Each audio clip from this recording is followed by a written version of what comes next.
Hey everybody, it's Mike Sullivan with Born to Shine. Today we have a super awesome guest. His name is Dr. Schilling, and he is just outside of Chicago, Illinois, where actually I'm from. So I feel like I have a good friend, even though we just met each other. There's something about Illinois boys, you just click. So Dr. Schilling, thanks for being with us, man. Oh, my pleasure. So can you tell us about your school district and all the great stuff that's going on? Absolutely. And so, like Mike said, we are from a similar area. Lansing School District 158 is on the south side of Chicago. So we're about 20 minutes south of the city. We're very diverse. And I myself grew up in Olympia Fields. And so that's a community around here as well.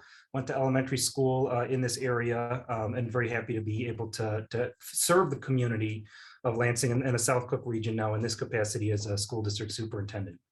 That's awesome. And you know what, too, Dr. Schilling, I think I did some research. Okay, so we're gonna get to the good stuff, but there was a part I found out about you that's pretty unique and pretty cool. That not only are you the superintendent and you're a speaker, you're an author. I mean, you do a million things. This is just a couple that I saw on LinkedIn, but you're also a musician. Dude, share what do you play? What do you do? Saxophone. No way, that's a cool instrument. That's So my background, I actually started my career in music education. really your So music. yeah, so you want to talk about growing up? I played saxophone all the way through school. Started in fourth and fifth grade, and was in concert bands, jazz bands, marching bands, all the way through college, through graduate school. I know Nice. my mom was super happy when she found out I was going to continue playing in college because that gave her 6 more years of concerts to go to. Cool. But right next to my office, actually, the door that's just right over there, that's our boardroom. Okay. Just last week, we had some other faculty over here, and we were recording us playing an excerpt of the Star Spangled Banner that will be featured on our upcoming virtual music concert. So I'm still engaged in music. Absolutely love it. And you want to talk about whole child education and reasons why kids come to school nowadays. It's so important to still try to offer those activities in whatever form you can. So I mentioned the concert's going to be virtual, but we are really trying to still keep kids engaged in music, whether that's playing at home, whether that's recording themselves, whether that's coming in and recording themselves and then airing a broadcast, even if we can't have a full 1,000 people in our gym. Yeah, it's really important to me. That's super cool. I love that, and I love how you're engaging your students with that. And I have this kind of weaves into the two questions. Um, One is, how did you become the superintendent? That's an awesome responsibility, and that's such a big deal. So how can you walk us through that journey? Sure. And I'll start by saying when I was going to elementary school in Matson School District, while I was living in Olympia Fields, my father was the assistant superintendent for business Hmm. at the big high school district that fed into. And so I come from a family of educators. My father was chief financial officer for school districts for a long time. He's now a full-time professor of education. And my grandfather was a superintendent himself, and he retired in 1982. So he's now actually 95 years old. And, all kinds of wonderful stories about the good things he did to serve his community. He was in LaGrange, which is kind of a western suburb of the Chicago area. So it was instilled in me from a fairly young age, but I actually got into this wanting to be a music educator. And so I went to Northwestern. I got a degree in music ed, played saxophone, played in the bands, um, started teaching in a district up in the kind of northwest region of the Chicago area by the Wisconsin border called Woodstock Hmm. Community Unit School District 200. And that's up kind of closer to the Wisconsin border. Like I said, was a middle school band director, helped with the high school program. Then from there, I transitioned to doing some stuff as a fine arts department chair, then a building principal for 6 years at the high school in the community where I live, and now moved on to elementary school district superintendent. And the staff here knows I talk frequently about my father, my grandfather, what they've instilled in me, the fact that family is very important to me. And there's a bit of a legacy there that I feel a responsibility to. And they both were able to do a lot of great things for the kids of Illinois, the school districts of Illinois. And my grandfather actually was superintendent in Griffith, Indiana schools before he came to LaGrange here. So a lot of history, and I'm very proud to be part of that. Wow, man, you got it. Yeah, the the family, it's so cool that you bring your dad in and your grandpa in, and everybody gets to know you as a person, not just the superintendent, but you as the real person, a regular person, just like everyone else. So that's really cool. Um, and are there or were there any struggles that you had along the way, maybe when you were a kiddo, when you were in elementary school or middle school, that you're open to share with our listeners? Because a lot of them are struggling with anxiety or depression or bullying or just any kind of struggle that you're open to share. Our listeners would love to hear that. Sure. And so before I answer that, though, let me tell you. So my father and grandfather were both here the night that I was hired as a superintendent. Wow. So some people in the audience actually thought my father was the person being hired that night. So he looks quite good for his age, but it was a really good moment. And they were both present on stage when I got the hooding for my doctoral degree as well. Wow. So the interesting thing, though, is with that, there comes a lot to live up to. And interestingly, some of us superintendents, we're public speakers. We are, public persona. We are very much on the public stage. But some of us were not always very extroverted. And so for me going through school, I actually was quite an introvert. Talk to you about my interest in music. I'm also very artistic. I was very involved in kind of that side of things. I did do gymnastics in high school. I do have an athletic side, but very much more of the creative side going through school. And so I remember I never would envision myself being in a position like this that's so publicly visible. We have a lot of kids nowadays, especially with the stuff we're doing through e-learning, that we're finding that they have a real niche for that type of learning. Hmm. And I know that myself, when I did my doctoral degree, I did it entirely online, and I absolutely loved it Right. because I liked doing work at my own pace, on my own time, setting my own schedule. I liked learning in a virtual way, and I know that there are some kids that for that's a very good way for them to approach education. So we're learning these tools now that are allowing us to better engage students both in person and remote.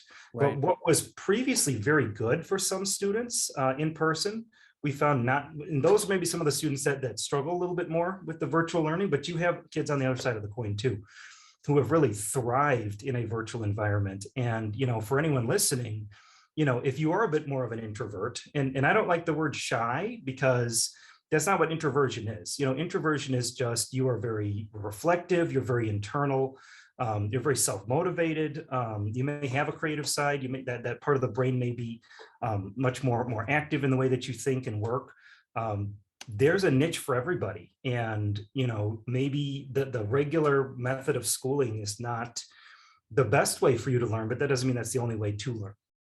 And so I think it's really, really a powerful thing that we are learning now through the pandemic that will give us a broader repertoire. There's a music term for you. Repertoire of instructional strategies to best serve all our kids. I love that. That is so cool because, and thank you for opening up and sharing that. As a kid, I felt like more of an introvert too. I mean, kind of a mix, an introvert and an extrovert. I was just really trying to fit in, but like you, music, that's the home I grew up in. And my mom's a classical pianist, my dad sings, my brother Tim's a drummer, Brian plays trumpet, Heather sings. Like, I was forced to be a musician. It's just like, hey, here's what we're doing. And I loved it. And we're always thinking of, well, I played clarinet, you played saxophone, right? So we're in the same woodwind section. And same, I started in third or fourth grade, and it was the best addition to my life. And but I love that you shared that some kids are actually learning better in an environment through virtual, because maybe there's less social anxiety, there's less social pressures, there's less just having to look and feel good, and it's just they can focus and zone right in. So that's, it's interesting. What's your take on it? Do you think moving ahead, even after COVID, with whatever point goes away or is manageable, do you think your school district or other districts will have hybrids? Because that would be kind of cool, right? For students to say, hey, I want to come to school, I love coming to school, and others saying, you know what, I'm actually learning at a much higher rate, I'm retaining more, I'm just doing better virtually. Do you think that's going to be an option someday? I mean, I know we're just playing crystal ball, but What are your So, thoughts on that? so the first thing I'll say about that is that depends on the state. Right. Because Okay. right now they have certain mandates for instructional minutes for in-person learning. Mm, And there really is no substitute for in-person learning. right. There needs to be a core element of that to whatever manner in which we approach schooling. But I do think that there are going to be certain methods of maybe alternative schooling or supplementary schooling, or even just, when a student is, and I hate to say this, but it happens sometimes, if a student is suspended out of school because of a behavioral issue or a disciplinary matter, whatever it is, can we better engage those kids while they're at home and Awesome. continue some element of continuity of instruction Love it. before they come back to school? Absolutely. I think that's maybe where some of this is going to go. I also know there are some districts that are starting to look at creating a school that is purely virtual. So my district has 5 school buildings. It'd be like if we had a 6th school that doesn't exist in a physical space, but if something happens, if a kid needs to be transferred to an alternative setting, if something comes up with a suspension or whatever, maybe it's a teen pregnancy issue, which a lot of school districts have night schools and things like that for. Maybe now you have another option for that, which is more of a virtual instructional setting. Right. That's great. So then we're leaving no kid behind. Everyone Correct. gets an education, regardless of the situation. That's really cool. And is there anything that's working well within your district that you'd like to share with other districts? Every superintendent kind of has their own unique spin on this. So I'd love to hear what's working well to support your kids right now with their mental health, with their anxiety, with the depression, with the challenges that every kid is going through now. So if you're okay with it, Mike, I'll give you 3. Great. Please. Yes, sir. And these are some things that we've publicized in our community that we're quite proud of. The first one would be we built, this was actually pre-pandemic, a $1.2 million open kitchen on one of our elementary schools. When I say open kitchen, I mean a kitchen that prepares fresh food daily for all kids of the school district.